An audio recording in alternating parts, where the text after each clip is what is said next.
Okay, hello everybody. I'm so happy that we managed to get such a good little crowd going for Florian. So well done for being here, thanks so much. Another thing that really delights me about this is it's such a non-engineering crowd. I mean, put up your hands here if you've actually studied engineering, people here. So there's a handful of you, but it is majority non-engineers, and that's great for me as well. I mean, normally I'm used to standing down here just looking up at a bunch of engineering students, and what can I say? The general face tonight I see is much more gorgeous and well made up. Laugh, engineering students, you know it's true.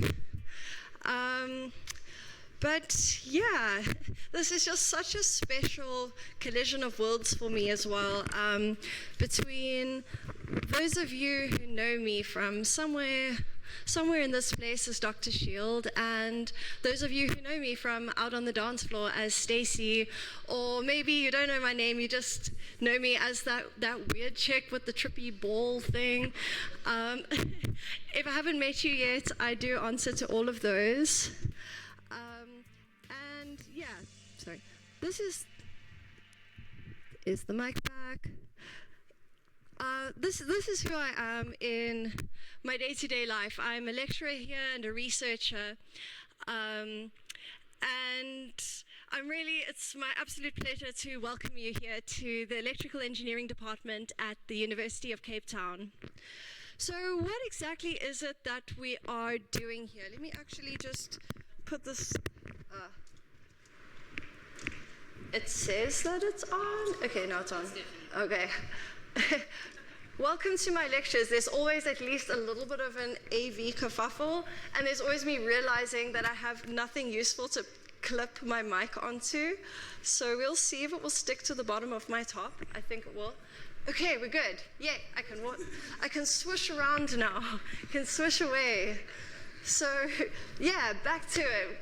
What are we doing here? Sitting in this lecture theatre in the engineering hall of the greatest university in Africa to talk about partying? What? I mean, you'd think if we're going to open up this place, you know, these hallowed halls, and bring all of you in here, the general public, to share interesting and exciting ideas from the world of technology, that we'd be talking about something serious and important, like load shedding. Someone quickly touch, all of you touch wood, you can do it. We're not summoning it back, we don't want to talk about it. But something like that, or like renewable energy, or the robo-AI takeover, or whatever. So, you know, why are we here talking about this? Well, I put together two quick little answers for the diverse crowd that we have assembled here. So, one for the engineers and one for everybody else. So, for the engineers, yes, it's our job to think of those important, serious things, right? And that's good, that's necessary. It's so essential in society that we have bright people thinking about things like the power grid, like telecommunications networks, public transport infrastructure, all of the things that make it possible for us to live our modern lives. But we also have so much to give in building the things that make those lives worth living, things that uplift the human spirit, things that bring us together as a community. And like, you know, we need engineers to make power generators and CAT scan machines and trains and all these important, serious things.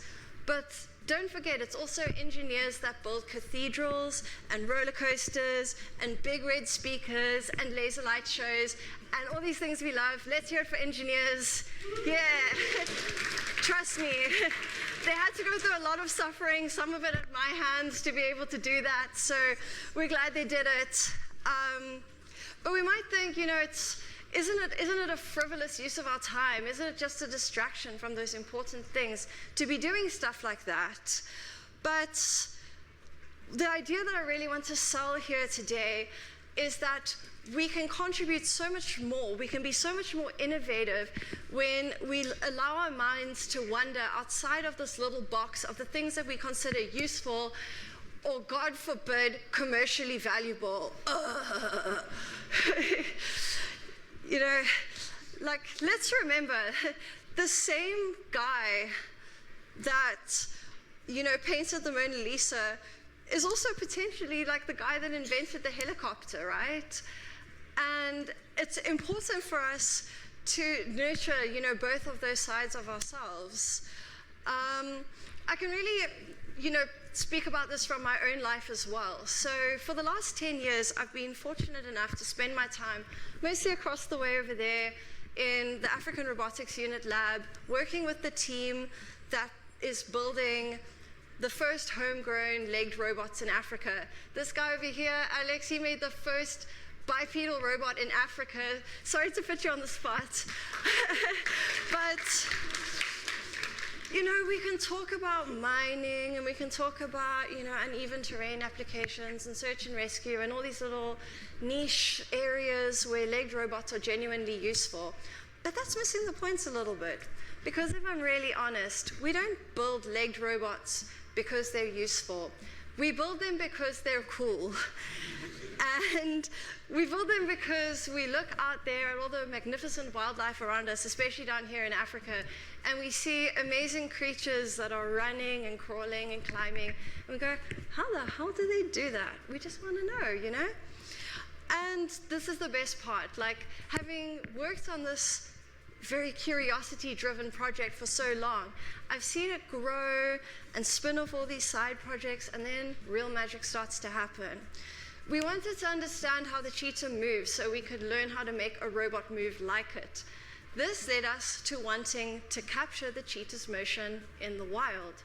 This then led us to develop advanced multi-sensor cameras that we could put out in the wild that can track any animal's motion, but also remotely sense its body temperature, its heartbeat, its breathing rate. And now we're going to be partnering with Sandparks to roll those out to do wildlife health monitoring in South Africa's national parks. Another example, we wanted to measure the force of the cheetah's foot strike as it hits the ground. The force plates, especially the type of advanced, like 3-axis force plates we needed, crazy expensive. So we've figured out how to make cheaper ones using AI.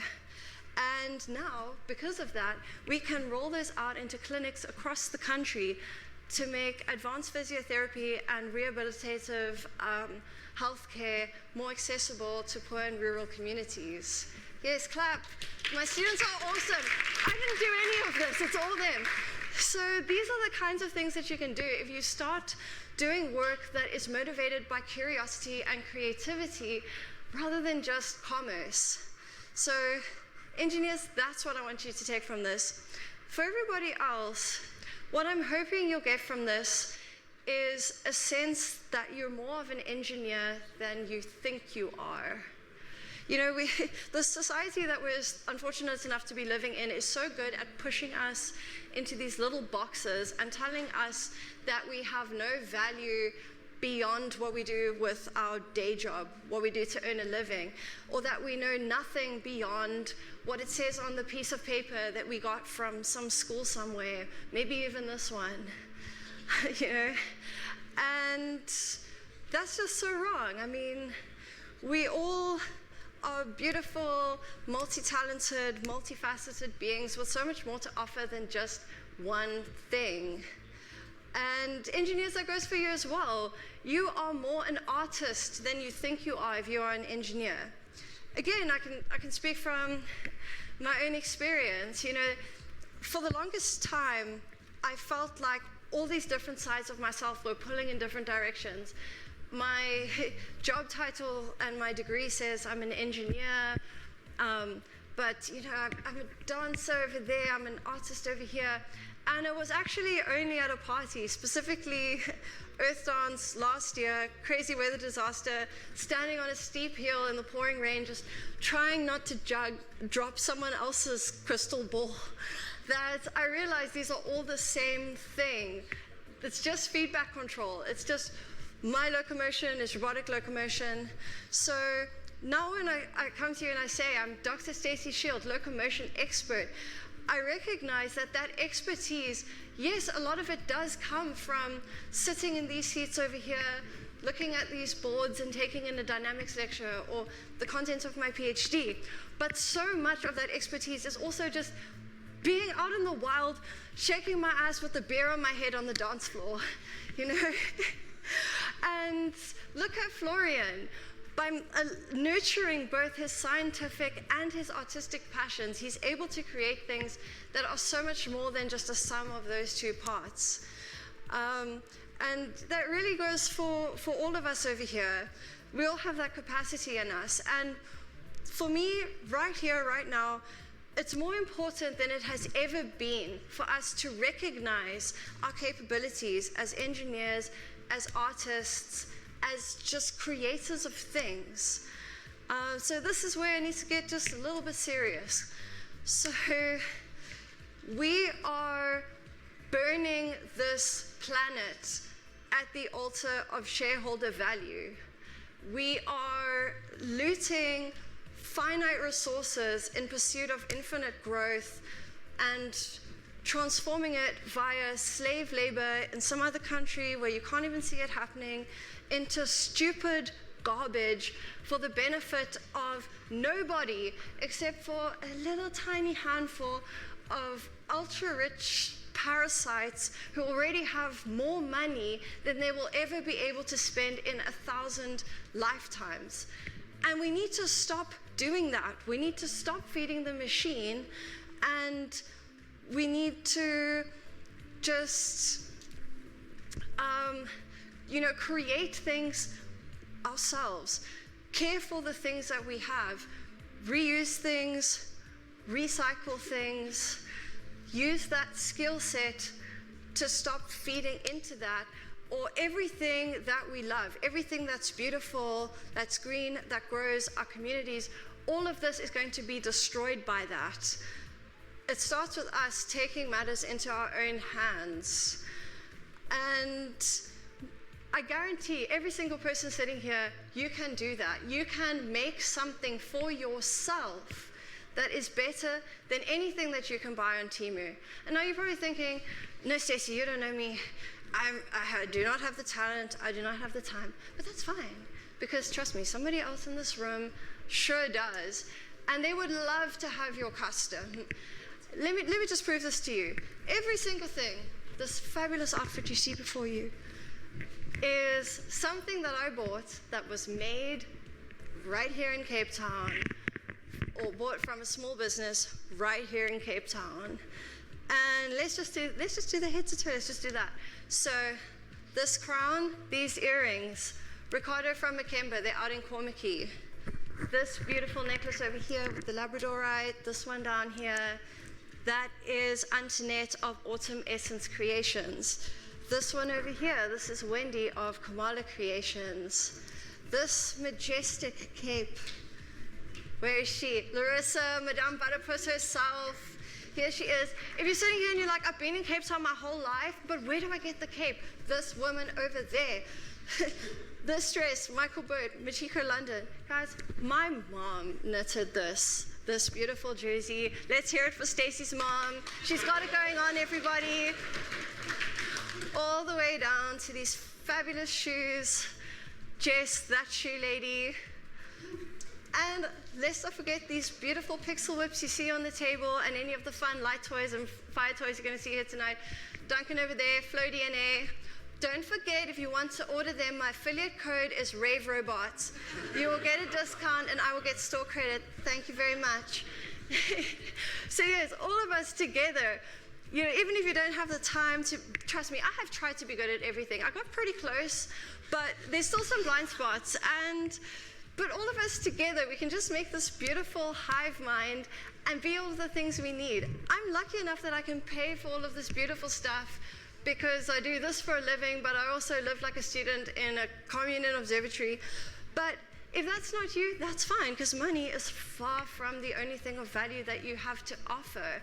Maybe you have some skills that that person needs. Maybe you have something you can trade. Maybe you have something you can teach them.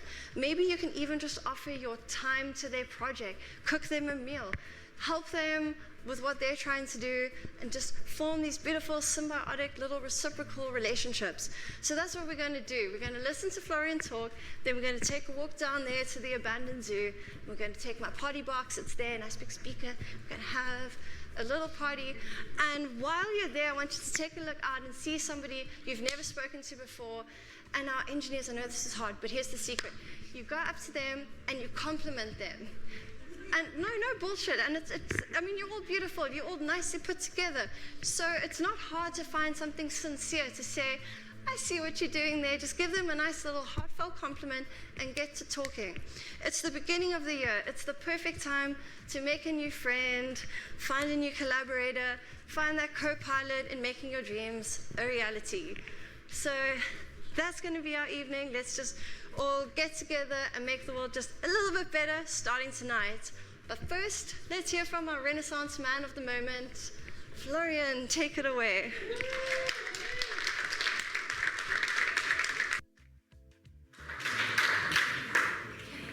Should I also take a mic, or do you all hear me properly? I prefer it if you did, because I am recording this and it will come up better. Content. Important. All I need to do is figure out how to rip it off my core site. Is it working? Oh wait, it is probably off. Great. Perfect. So thanks so much for this introduction and this first little speech. Really great things that you said. Now I have a little struggle because there were so many good inputs. I don't know where to hook on. But first of all, that's what my mom did. So now we have that sorted. But I will plug in here, so you can also see what I'm talking about. Don't worry, it does take a second. Okay. So first of all, what really touched me was like the base of everything that we do is the question of sense. Like do I need to have a pool? Do I need to, engineer on this, or do I have to, go to a party? There's always like the question of sense. And for me, there was also on one point a question of what do I want to do with my life? What is a senseful thing that I want to give to the world I'm born in? I don't know where I'm coming from. I don't know where I go to. I'm here, and I also don't know why. So there has to be a meaning. And I don't know, like most of you maybe know what I'm doing, but maybe you don't know like where I'm actually coming from. I'm also studied, I studied biophysics, and then I also studied wood engineering, so also like very scientific, very engineering vibes. Because I wanted to the original idea was like I saw a lot of amazing inventions, like great ideas from nature, and I was like, why do we don't use it? Like for example, every tree, every plant is somehow round, is curved, has like nice shapes, and we live in squared boxes. So there's an issue here. I was like, and I was calculating a lot with. Like the golden angle, golden ratio, and I came up, I even have pictures to it. Wait, that one, I will skip a little bit. So I came up with this idea of like mimicking the geometry of like plants and how most of the plants are growing like pineapples and stuff like this. They shape these spirals, as you can see here, in a special way, following the Fibonacci numbers and the golden ratio. And I came up with a system that allows to create a building without a ladder, without a crane, with nothing, just by building like a 1 meter, half a meter tall spiral-shaped ramp, and then you could rotate the whole structure around the golden angle.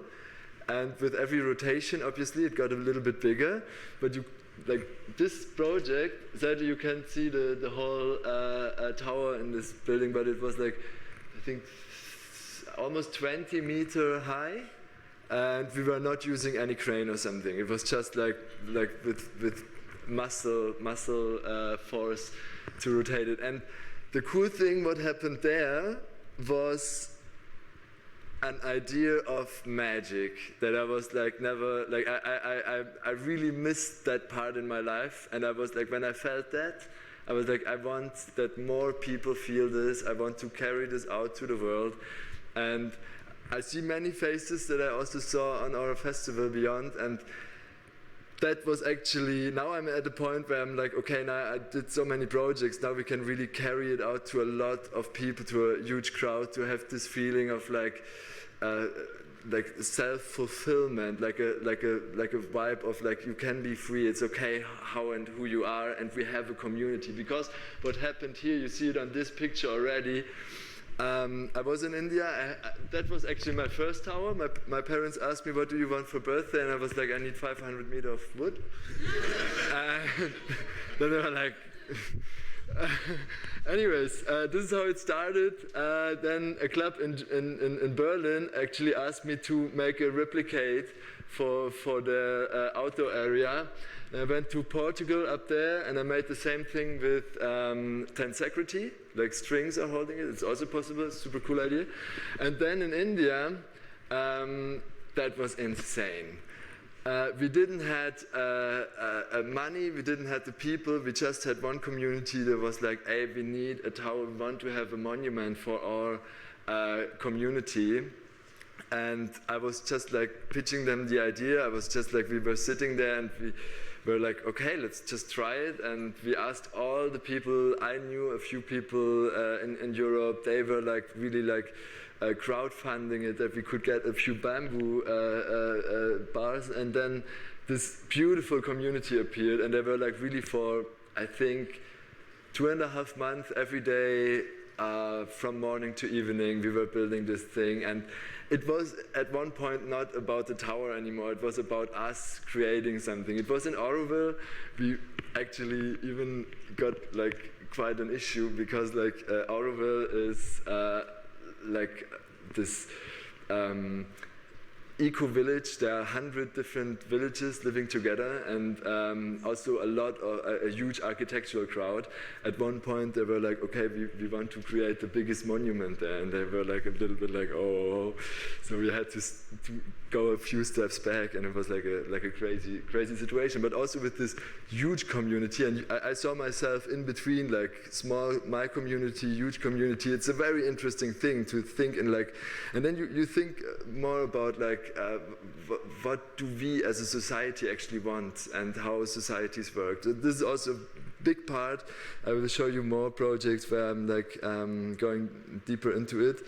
So, but first of all, my strategy right now, my wish is to bring magic to the world, because the world is an amazing place, and sometimes with all these news and struggles that we have, laws and boundaries and borders, we forget that we actually live in a very beautiful and magical world. And the other cool thing, and this is maybe for all the engineers in the room, we live in the fucking most exciting moment in history, because we have the biggest access to crazy, very new technology.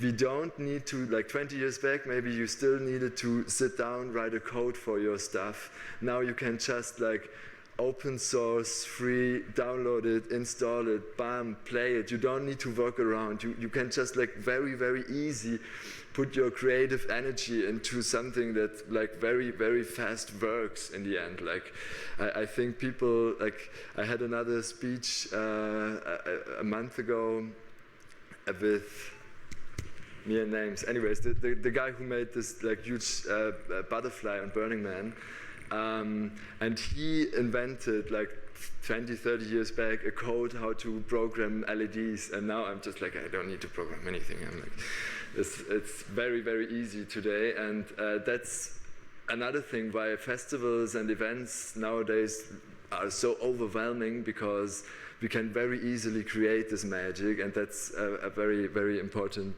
part of my work. For example, the night before the event, I was awake till 6 in the morning just to make like a light concept that will hook the people through a whole night.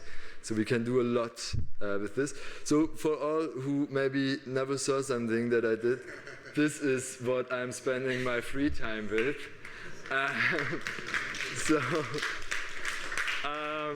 Yeah, that's a funny little thing, but yeah, just the idea, like, what would actually happen if you would add gears and gears and gears and gears, and then we have this hyperloop thingy. So even like if I would just use one arm, it would fall. So this whole thing, the energy is like making it stand, and that's a really cool thing. I want to make more with it. Yet there's only this small thingy existing, but to make it huge, you need to work with different forces. So we were talking about community. That is my festival in Germany, and after I did this India project, I was like, I need to spread that energy. What happened to me and in our community, I want my friends also to feel. And I was like, guys, we're gonna build something. And I started with a small dome, like 5 meters tall, as a stage, and we were building it together. And in the end, we were using this dome as a stage. And out of this project, a whole community appeared. And now we are so many people creating a festival similar to size to Beyond, like 3,000 people. And that's super cool. Like, it's completely voluntary based. Also, I'm volunteering. And yeah, this is just to create, like, for one weekend in the year, like this alternative community that shows you that it's not about, like, the boss is telling you what you do and stuff like this. It's these moments. I said this the other day, we don't need spirituality or like preachers and more like words. We need experience like this to define what's actually important in our everyday life. And yeah, so another thing that really hooked me, I was sitting like you in a lecture in my university, and I was like, if we have like rectangle like mechanisms and you would hook them together, what would happen? And the other day I went to the laser machine and I came up with this, and then I was like, fuck. So I was completely overthinking my idea of like inventing things to, you know, like inventing things not like useful in that sense, but fascination. You know, fascination was suddenly the main cause of my creative work. That video is, I think, 6 years old or something, and I'm like, and then I started a lot of these little things. We did it in huge also, like in also sphere shape and stuff like this. And that was my first touch point with like implementing light also to a kinetic object. The issue was with this thing, it was very, very difficult to build and very difficult also to carry and to the logistic and stuff. And also the effect was not so crazy. So after I did that, I was like, also sphere, but let's put gears on the surface of the sphere. This is a octahedron. And the funny thing is, if you put gears on all the sides, all the gears would move. Then I was like, let's put some holes to it so that we have a little bit of a funny effect. And that was really cool. And then I started the whole gear thingy. So I was experimenting, still in SketchUp at that time, with like how to make different hole patterns and like create different effects. Then we had like other cool shapes, and from that, like this wheel thingy, like just 2 discs, very easy, 2 discs rotating in front of each other, you have an effect that really took off. And I got my first international gigs. That was the first in Germany as a stage, and then directly one guy in Madrid, asked me to do a huge stage for him. And from Madrid, I directly went to Miami to another party. You see here in the back the same thing that I just had in my hand. So we directly used this pattern. And then a huge stage in Tulum. So it was really like a huge journey started. And I was very thankful for like having all these opportunities. And I was like, I found me in the situation of like, okay, now I can grow a network of like nice people, influential people, artists and stuff to use it later on. Another stage in Tulum, huge stage also in Ibiza, my most favorite project till this moment. I want to show you this video so you can have an idea how these stages look. The cool thing is that they appear differently during the day than during the night. During the day you more see the wheels actually moving and stuff. And then during the night I work a lot with like semi-transparent shapes. So they glow up and then you have like a completely different madness, and you can play a lot with like lights and stuff. That was also the first moment where I was like, okay, it's a big science behind like, there are so many shapes of purple and so many shapes of turquoise.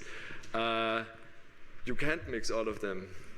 It's like light is a very, very, very nice topic to play with. And yeah, that was another scientific. I watch my projects very scientifically. I feel like people feel something with shapes, with lights and stuff. Everything has a vibe to you. So that was the idea. So we were talking about we have to really make sure we don't mess up the situation we are living in. And it's very easy to produce for every event a new stage and stuff, but I was not very happy with this idea, so I came up with like an idea to easily upcycle stages. The issue is with stages and installations in general, all the organizers, they want their individual piece. It shouldn't look like the same, but this is a setup. We used it many, many times, and it looked every time completely different. So that was another setup. So if you compare it, it has more like this tentacle vibe.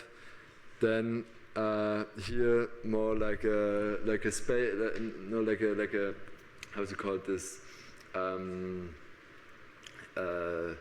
This ships, steampunk ships. So there's a lot to do if you make your system modular and in a way adaptive. So I founded another project, a light art festival.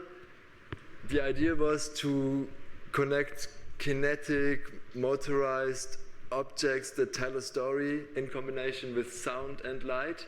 So we had an old castle, and we put a lot of lights into it, a lot of machines with mirrors and stuff, and 30 artists, and like that was incredible. I expected 100 people every day, and in the end we had 1,500 people every day, and it was really, really crazy. So people, I feel they search for this. They want to have such experiences, and I'm very, very happy.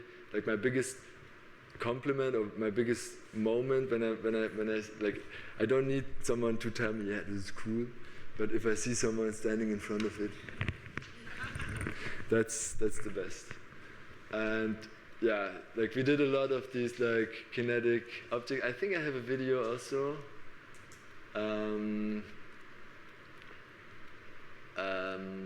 Yeah, here we have a video. So this, for example, just with lasers and a lot of mirrors. So we have a circle with mirrors on the outside, and just like how light breaks through the mirrors and reflects like 1,000 times. This was like insane. Yeah, that was the thing. And also now the new baby is born. this project really came out of a very special intention. I don't know, we didn't want to say it so loud, but I think now we are in a good environment. The moment when we founded Beyond the Mountain was exactly that day when in Israel this thing happened with the festival. And Max and me, we randomly met on that day, and it was a very special moment. I was just at Boomland, like, you know, Boom Festival, and they like helped a lot of people coming from Israel to their land to recover, and you know, they provided a safe space. And I was like, really, we have to do something about it. And we were like, we are in history right now in a moment where we have to think beyond these boundaries, beyond this, like, you know, like narrow-minded thing, whatever. I'm like, I don't want to go on to a position of like, this is now a wise thing, or like the war is okay, and no. Like, for me, it's important to point out that we have to do something about freedom and about, you know, like love and about like coming together, and that was really, really important to us. So I'm very, very happy that we could, at least for a weekend, gather this like intensive moment of like, okay, we are all together, we are free, and we don't need to fear, and it's okay. And I was really touched by the positive energy that was there, and it's also, for me, I think, like, you guys in South Africa, you have a very, very great party culture, I would say. In Germany, we are making parties out of a political reason, because there was like the fall of the wall and stuff, and we had abandoned places, and we were punks and shit, and then so it's a fight still. And here, I think it's more like having a good time in nature with beautiful people, and that really, really worked well. I'm very still overwhelmed by what happened. And I'm thankful to this experience. I want to go much further. I maybe say a little bit about the architecture of the whole thing. I came up with shapes that really let you dream. Many people see a lot of different things in it, but all the waves, all the shapes are like somehow, like I engineered it. Like it's like I did a huge research on like how waves and shapes feel. Like a straight line works differently than a circle, or like any other wave. And I wanted to really go deep into these things, and I'm very happy it touched a few people. I have a few references. It's boring, but here another video. How it looked like at the Light Art Festival. So, like artistically, this is more the direction I want to go. But I have great future visions, and I'm happy to everyone who follows. And I invite everyone to also, like, be creative, be a part of it. If you need help somehow, I also had a lot of people help me on the way. So yeah, I want to connect people, I want to connect artists, and I'm looking forward to whatever happens, and I see a bright future. Great. That's it.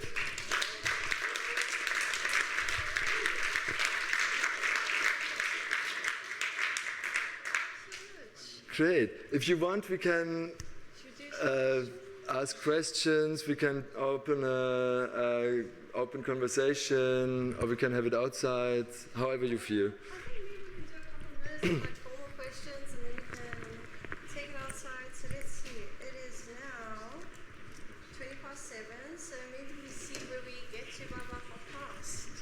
Easy. Okay, any questions? So you say you don't do code. You say you don't need to program your lights. So you're like finding it on GitHub, and like, but are you doing like copy pasting? when I using like fully made like tools? when I talk about I don't need code, it's like in general I wouldn't need code. Like if I like, for example, like make some LEDs running. They're already, you know, that you can let a video play actually if you locate the things, you know. I sometimes use code, but then I ask people to code it for me.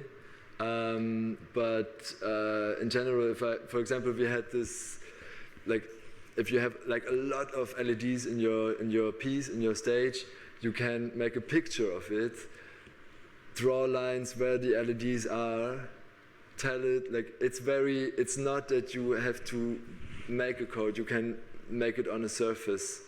You don't need to, you know, like, it's very visual. Also on Rhino, when we go with Grasshopper, it's not a code that you write, it's like boxes that you connect.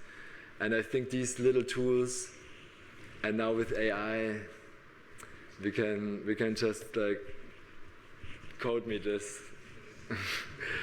I don't know what I'm talking about, to be honest. I'm not a coder, but I'm just saying, like, we are living in a very easy world that makes us, like, there were a lot of genius before us who made us a very easy life. Yes? Have you done a piece at any of the burns? I was at Burning Man, but then, like, I came with 3 cargo boxes. We set up, I think, a full week, an art car, and then the day we wanted to leave, the engine of the car didn't start it. So technically, my work was at Burning Man, but nobody saw it. So there are also no images and nothing. So, but I took the time. I was like getting inspired. But I'm very curious. I would love to go to Africa Burn, because what I experience on like the real Burning Man is like a lot of this posh people taking over. And what I heard of Africa Burn is still honest, and I really wanna. Yeah, I usually come to Africa Burn. Yeah. My LED. I think we have some spots available on our campus. Yeah, would be cool. I would love to. I just need to find a way to make it a business trip. My LED team in Berlin, Wolf and Georgie, I don't know if you know them, they were also part of the tower of, exactly. They were programming the lights at the tower, and they programmed my lights also in Berlin. So that's my closest how I came to. Yeah? I was thinking, when is the moment that you put light into your planning? Do you already think of it while you create those wooden shapes, or does it come afterwards? In the beginning, I was completely not aware of how to put lights, and only after you do your first piece and stuff, and then you recognize, no, this is actually not so cool because you see the light probably, or so you have to think about it. So I think the first stage, wait, that one, that was the first time where I was thinking wisely about how to place lights. Yeah, but this is a major part of it, and it's a very difficult one, which needs a little bit of experience, because light appears always differently, and depending on situation and light around it and stuff. So it's a interesting topic. Yeah. Yeah, we just see very pretty stuff moving, but I know that actually getting these things to work as you had in your mind is pretty difficult. So is this like, is it trial and attempt? Try and error, yeah. You somehow get it right first time, or what's the process like?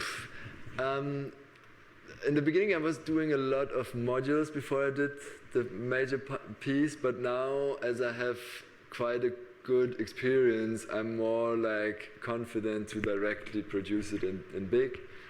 And then if, for example, something is not working, there are always ways to work around. So, for example, just an idea, the shapes of my teeth on the gears are not the normal shapes of teeth, like metal, like where it fits perfectly. It's a funny thing that I figured out. They are more round than they should, and that allows us to have more variation. You can, like put them more together or out. So they still work if they're almost not touching, and they still work if they're very close together. Normal gears, they have to have like a perfect position. And especially if you work with wood and stuff that bends and shit and huge stages and people like, so you have to have more like variation. I have a little like the thickness of the gear to the diameter, I know more or less. So things like this, so because you also have this situation that, gears are going front and back. So usually this thing is mainly engineered.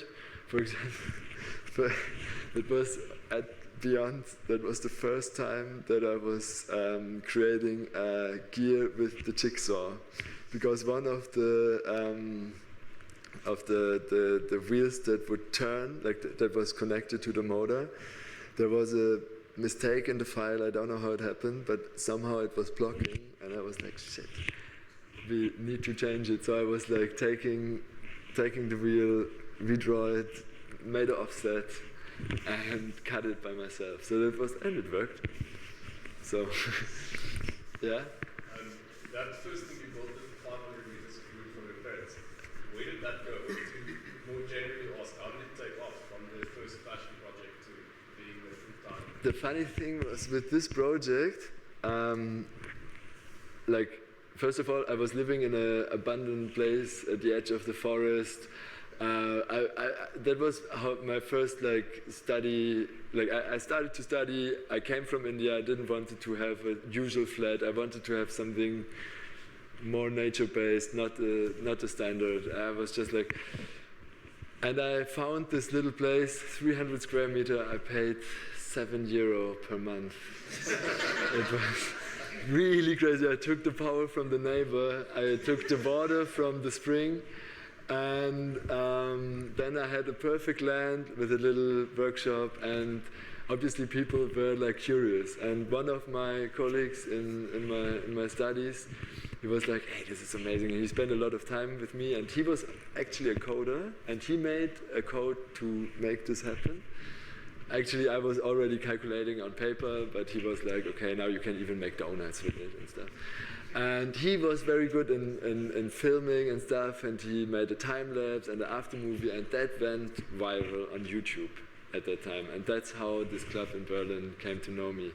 So there was a good amount of luck also to it. I don't want to say this was all nice, and if this wouldn't take off, I would maybe have finished my studies,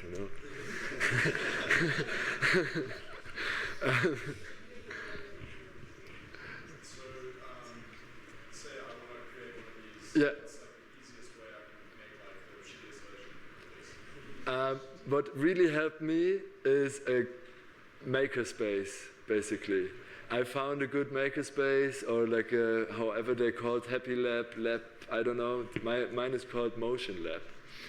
And you pay a monthly fee, and then you can use all the machines.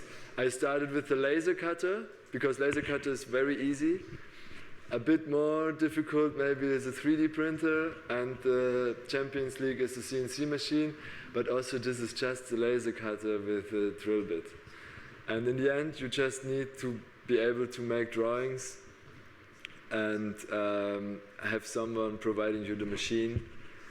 For me, it was a makerspace, and then it is how it is. We live in a world that lives with media. I was making, out of all the objects that I made, a little video, and a long time nobody paid attention, and suddenly they did.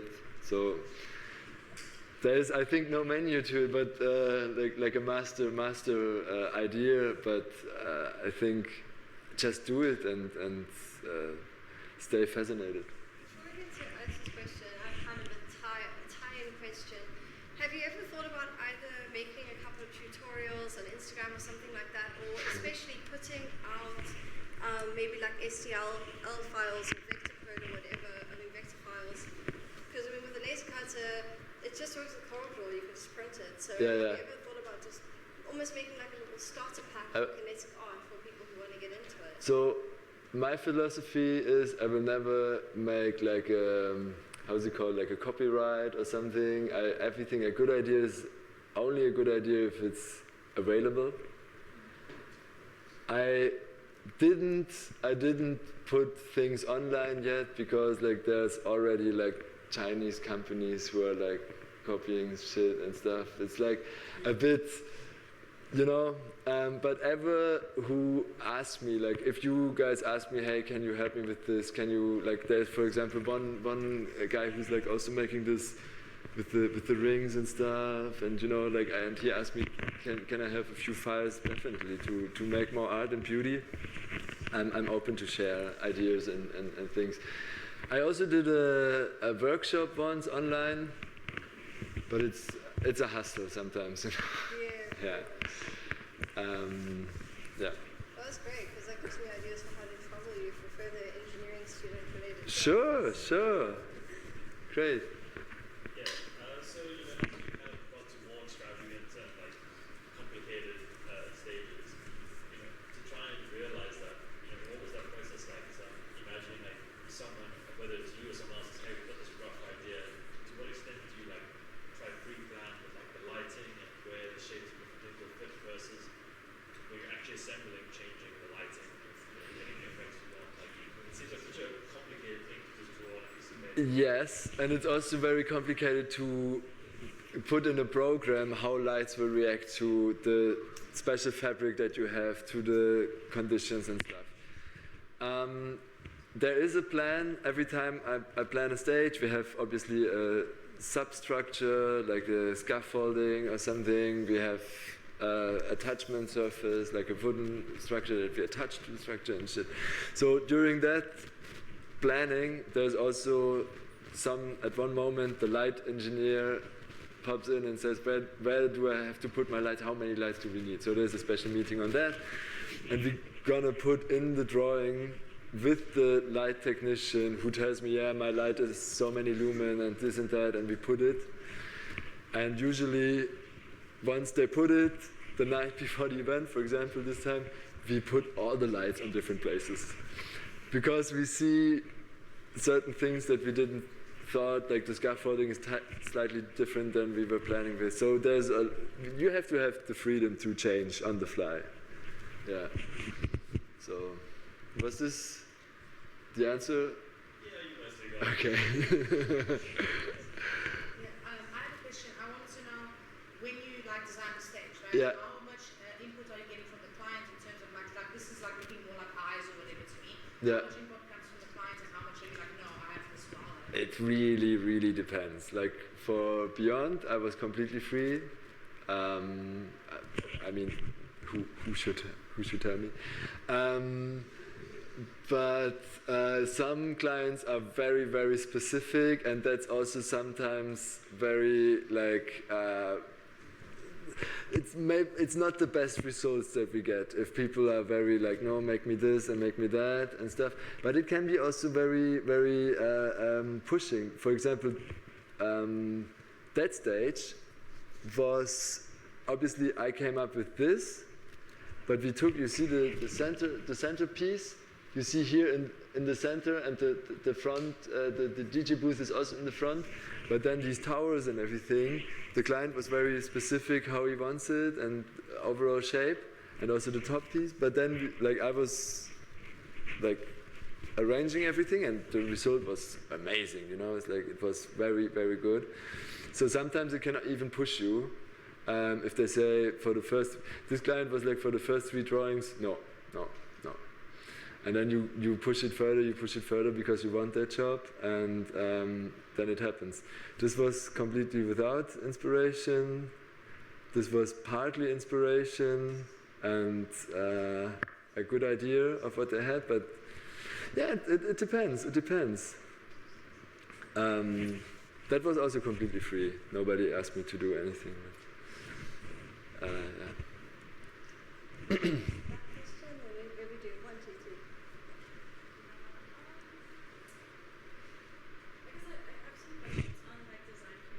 Yes. Communicate with the other people involved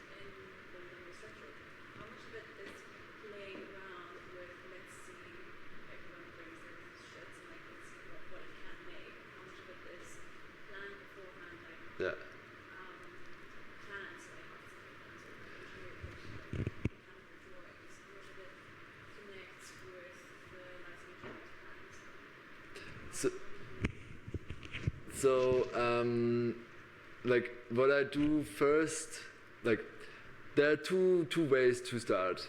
First is the client gives you an idea, this is the width and height of the shape, and I want it more pointy, I want it more oval, I want it and then you make a design that fits in, or I come with a completely design that is like this, and then I suggest, for example, the first thing is mostly it's huge, so it has to be stable. So you have to, I suggest a support structure, but I'm not licensed to say, okay, this structure works. So there has to be, for everything that's higher, at least in Europe, higher than 5 meters, there has to be like an engineer that tells you, okay, this is how it works, and we have to go so deep with the support structure and stuff. So there has to be a creative drawing that is added by a technical drawing. And then with these drawings we go to the light, the sound, and all the other people if we have fire or something, you know. But exactly. So for example, right now I'm making a very special project that is completely different in the schedule, and also challenging for me because I'm at the end of everything. And this is Boom, like the main stage of Boom Festival. Yeah. So come to Boom. and the first thing, they have an architect who makes the huge canopy and everything. And then with this structure is given to the sound engineer, and he puts his sound in. And then they have like the technical engineers, they put supporting structures and stuff. And only after all this is done, I get something, and I should make some aesthetic with it.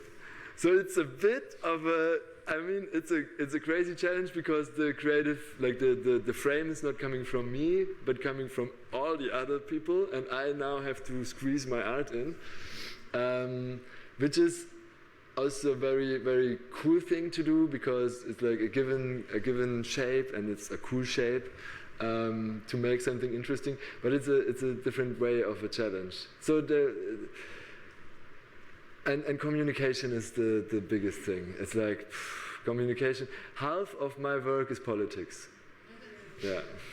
So following on from that, where it's a really big collaborative thing like the Boom stage, are you also then working with the other creatives on things like, how much of a say do you get in the pattern on the canopy? That is the cool thing. The canopy is luckily one after me. Because I suggest patterns, and they're gonna use the patterns also for the canopy. But we're working together with another artist, so she also has her freedom, and but we are running late with the project, not with today. So just stepping away from party stories, have you done anything with theatre?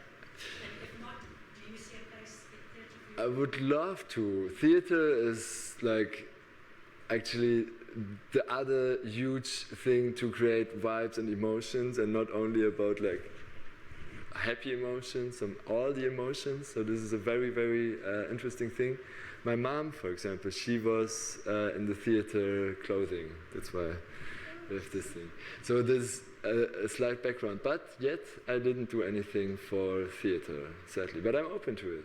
Yeah. Nobody's come to you with an idea, maybe just someone. Yeah, this it's funny as you say it. I think the whole the scene works scene based. It's a bubble. If I would be in the theater scene, maybe I would never do festivals. But I'm open to do theater scenes. Yeah. Is that stage much permanent or just for a season? That one? That was just for a weekend. Yeah. The next version was even crazier. Like on this other picture up there,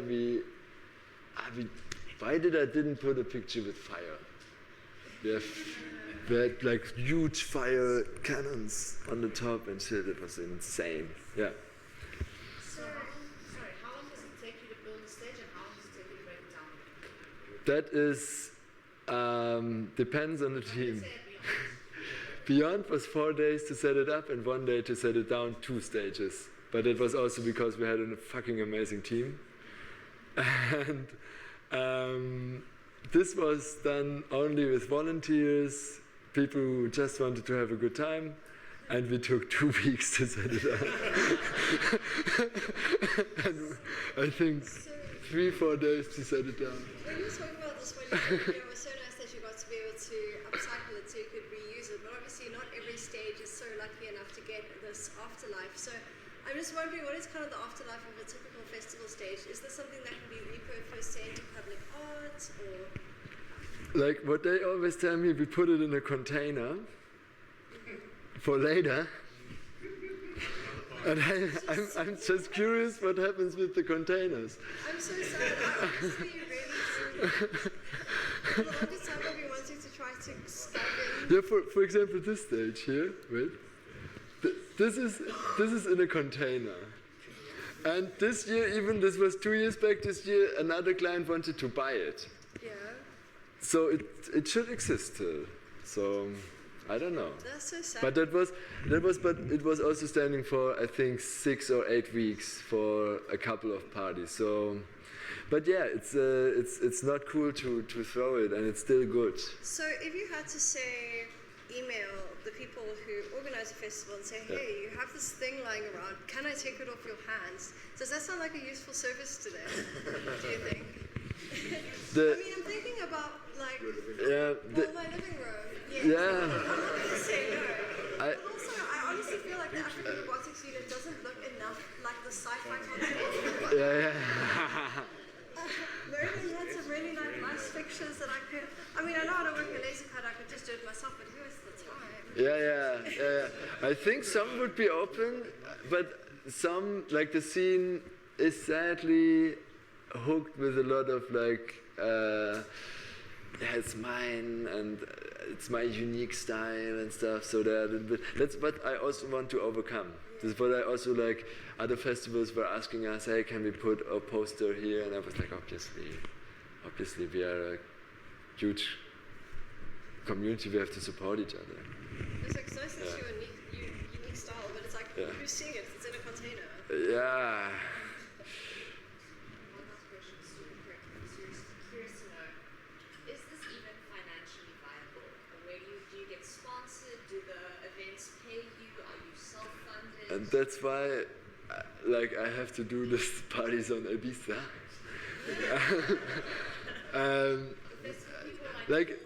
I have to do 2-3 tax declarations. Afterward, I can tell you. No, I think it works. Like these events have quite good budgets, and then it is. I think I'm financially very I'm not good in the sense of keeping money together, because if someone gives me a bunch of money, I want to spend most of it on craziness. That's maybe also difference to other supplier maybe. But it's okay. You can make it happen, and also I mean if a lot of people dedicate a small portion of their ticket to a stage, and that's how it happens. And also with the Light Art Festival that I'm doing now in Germany, I was asking myself, should I sell art or should I rent art for 2-3 hours for 2-3 euro to people? That's the idea. Nobody wants to pay a lot of money for one single object, but for one evening enjoying, I think, and that's how it financially somehow works out.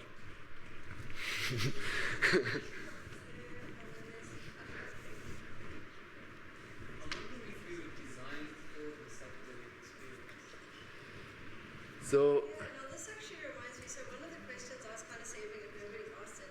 We had a really cool conversation at some point, deep in the dance floor, where I was operating on the level of, I like that you picked all of the speckled egg colors, because I just like the pink, purple, turquoise, blue kind of dimension. That's my favorite little space for colors to be. Yeah. And then you were just dropping, you were like, no, we have synced up the colors to the BPM, we planned the shapes, Yeah. the whole experience.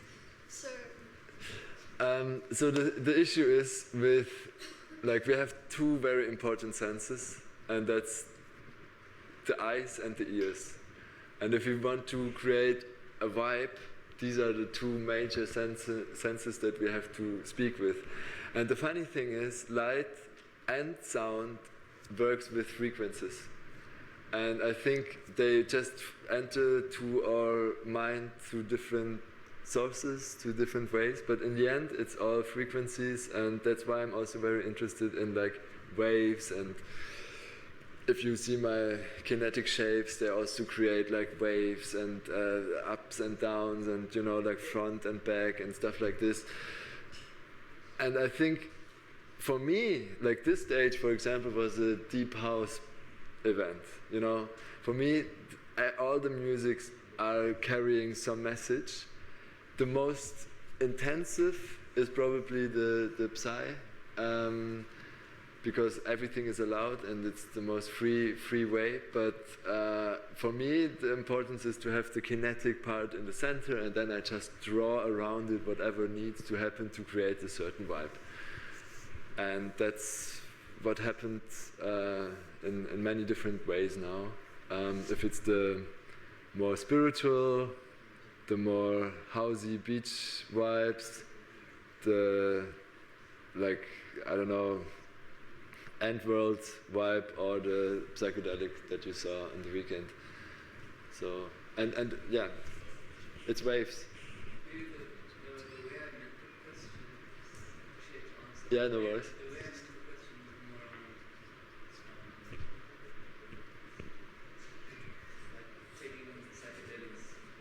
Are taking psychedelics.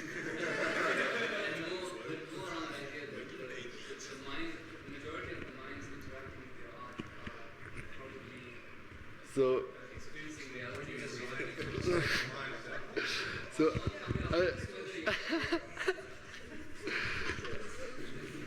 interesting question and interesting ways to answer it.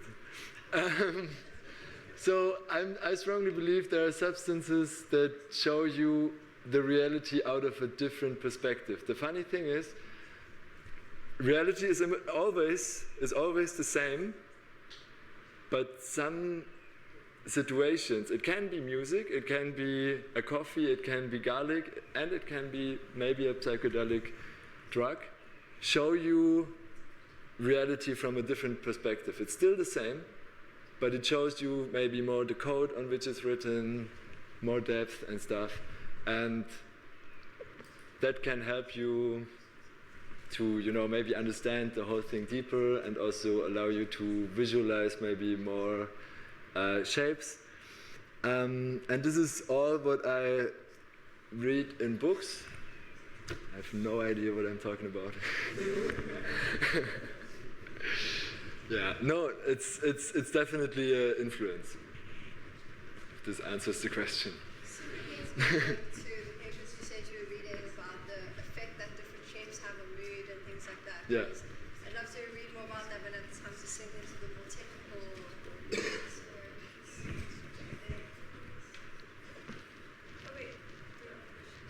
So when it comes to being a creative and having ideas for stages, Yeah. actually not particularly part of building the stages just yet.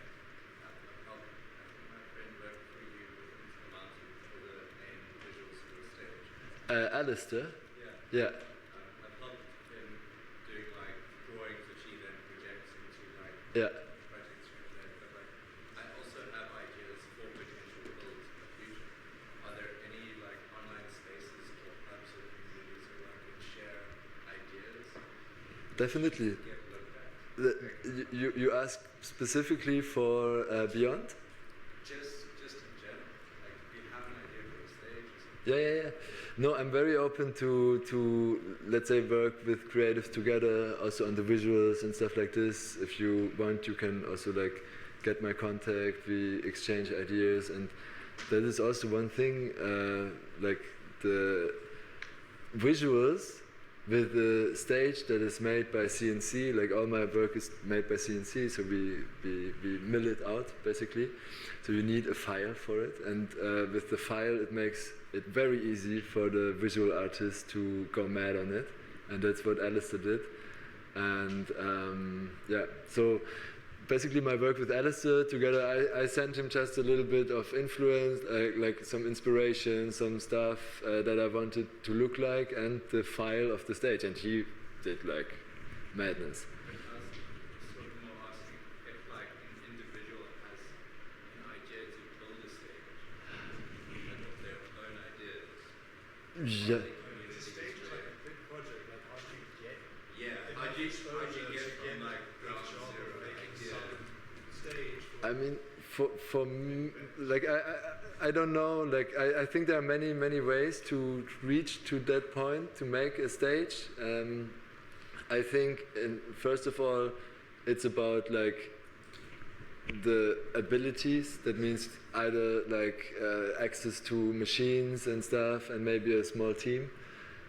And then, like for me, it took 2-3 years that I was able to make a stage for an external project. Like I did a stage for my own festival, but then I started with installations. Usually festivals take artists that are new through an installation. And the funny thing is, the installation is actually the more difficult thing because it's a 3-dimensional object. A stage can be a 2-dimensional one. And you don't need to care about the backside of the stage. But for installation, it has to be actually nicer. And that's why many organizers also don't understand why the installation now is more expensive than the stage. But that's the little peak that maybe an artist has to go if they want to create stages. The funny thing is I'm an organizer and an artist, so I can understand. So maybe we just, like, if you guys want, let's stay in touch, and I would like to open the doors for more possibilities. Yeah. Okay, cool. Yeah, I've seen different questions. One last question. I actually have two, so. Oh. Motors, so your things move, right? Yeah. Mostly you've got things like spinning, and then you'll have like, mapping it. What kind of motors do you use? The big secret! Do you do like coordination motions where, so like with your gears thing, where it like spins around and it does it spins. Yeah. So that was like one motor probably driving the whole thing. One motor driving all the 3 of them at the same time, yeah. But then say like, I mean there's quite a lot you can get with just one motor. Yeah. That's what drives me. That, like, I met Karen Dixon the other day. She cannot sleep when she has like shapes in her mind. I cannot sleep if I have like a technical thingy in my mind, and then I wake up at 3 in the morning and I have to go through it. And the idea is really to make the most motion with the simplest mechanism. I can put like 12,000 LEDs and I have a screen. But then I have a screen, everybody has a screen, you know. But I can use 12,000 motors and make like a crazy, but if I use one motor to make the crazy, it's, you know, that's the cool thing. That's what drives me. And motor-wise, you need slow running, strong motors to make this. Yeah. But I do have 2 little quick questions. So firstly, what would you say is kind of like the cutting edge of, you know, the cutting edge problems, I guess, in festival and stage design? You know, if you had access to, say, a little team of final year engineering students and new projects, what would you want them to investigate? What problems do you want them to solve? What's holding you back right now in your abilities to fulfill your visions? I would like, this is really good question. So, if you want, I cannot tell the whole idea yet, because it's a big thing, but if we break through, it's gonna be like fucking another dimension. So what we need are robots. Wow, this is so good. So we need objects that can actually transport things in the room, and we can basically orchestrate them, that we are creating like a theater of objects in the room getting tracked by something, and then we can like have them all stand in the line, then we can have them all stand in a circle, then we have them all, you know, like dancing around each other. If we can make this happen, I will tell you what we put on top of these little robots, and then we're gonna go fucking mad on it. Oh my god, this actually sounds really easy, but anyway, so yeah. Yeah, if this is easy, then we are here at the right place. Let's have a, yeah. So one last question. When you were signing up for biophysics and your major, what did you think you were going to be doing at this point in your life? I don't know. At one point I was like, I don't know, like thinking I just gonna have like a normal job in a company, which was worrying me because I was working in a normal company in a normal job, and it was terrifying. I was like working with the boss, and from 9 to 5 I was like, I have to do everything that happens to not end up like this.